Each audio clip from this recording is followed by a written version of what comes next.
Nós continuamos a leitura do livro dos Macabeus e hoje nós escutamos a proclamação de um registro muito importante a respeito da fidelidade de um homem que deveria comer carne de porco, que era proibido pela lei, para salvar a sua vida, mas hesitou em comer, aliás, negou e não comeu essa carne, e por isso perdeu a vida. Mas antes mesmo de perder a vida, as pessoas que estavam envolvidas, digamos assim, nesse caso, por considerarem ele, por gostarem dele, sugeriram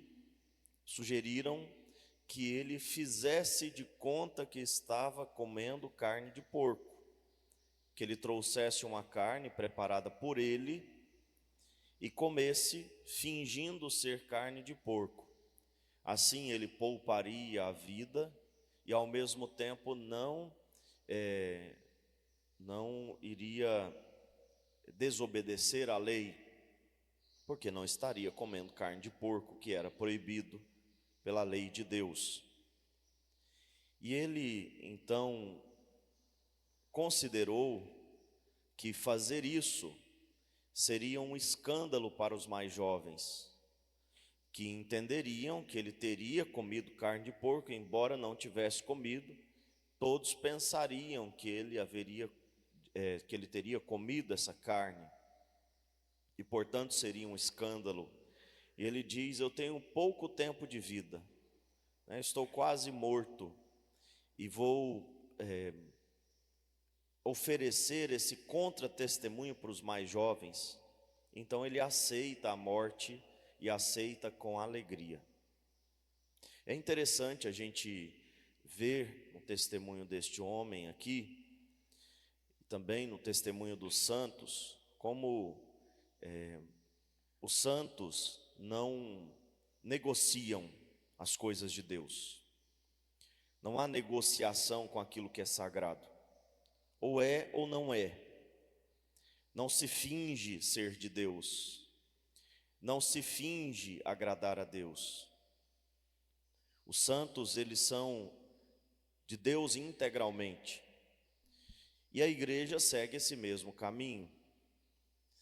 Vou dar um exemplo que sempre dou quando vou falar com casais de segunda união, que às vezes pedem, acontece às vezes, de alguém pedir para comungar e pedir para ser padrinho de batismo, mesmo não podendo por conta da segunda união. Ou às vezes até pede para poder tocar a vida normalmente, ou questionam a igreja, por que a igreja é tão severa em relação ao processo de nulidade. Nós sabemos que o rei Henrique VIII pediu à igreja para fazer o processo de nulidade do seu casamento, e a igreja fez o processo e definiu que o casamento era válido, e que, portanto, ele não poderia casar-se com a outra mulher com a qual ele queria se casar.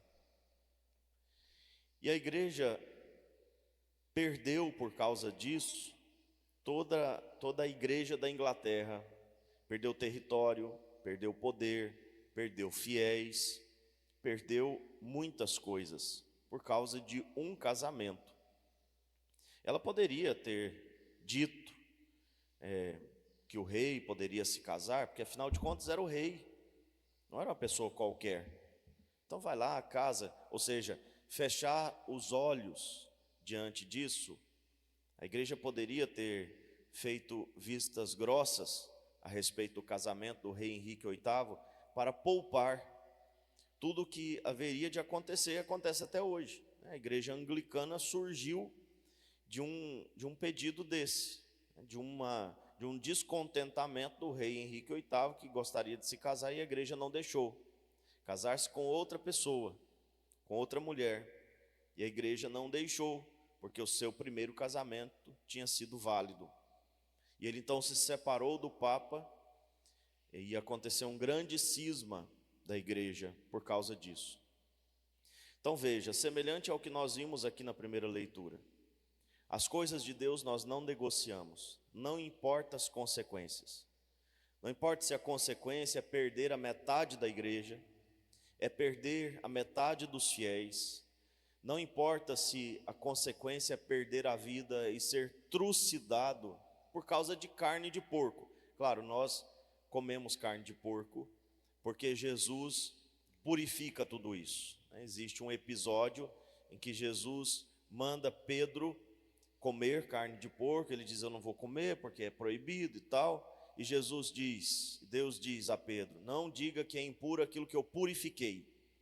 Então nós não somos adventistas do sétimo dia, né? Nós somos católicos, cristãos que seguem a palavra de Deus integralmente, do início ao fim, e entendemos que essa questão da carne de porco foi superada, porque não faz mais sentido não comer, mas nessa ocasião fazia, era lei, nesta ocasião era proibido, e por causa de uma proibição que inclusive depois deixou de ser proibição, muitas pessoas morreram, e nós vamos ver, né, outras mortes até piores do que essas, né, serem narradas aqui, como por exemplo a morte daquela quantia de filhos daquela mãe.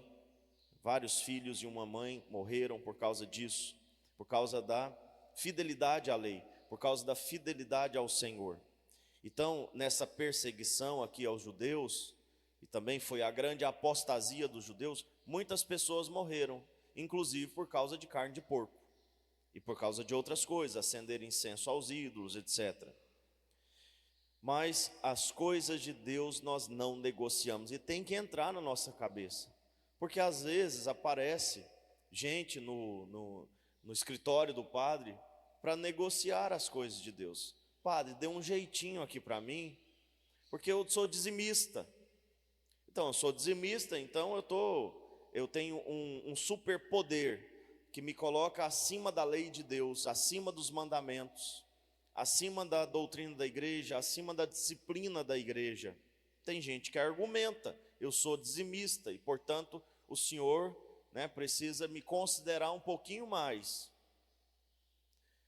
Ou diz: eu sempre fui católico, o meu pai sempre ajudou na festa do santo, todo ano da bezerra para Nossa Senhora da Guia, né, eu já escutei, meu pai dá bezerra para Nossa Senhora da Guia todo ano. Então eu gostaria de ter aqui uma ajuda do Senhor. As pessoas argumentam, as coisas de Deus nós não negociamos, mesmo que para isso a gente perca a própria vida. Nós temos que ser fiéis aos mandamentos, à doutrina da igreja, à palavra de Deus.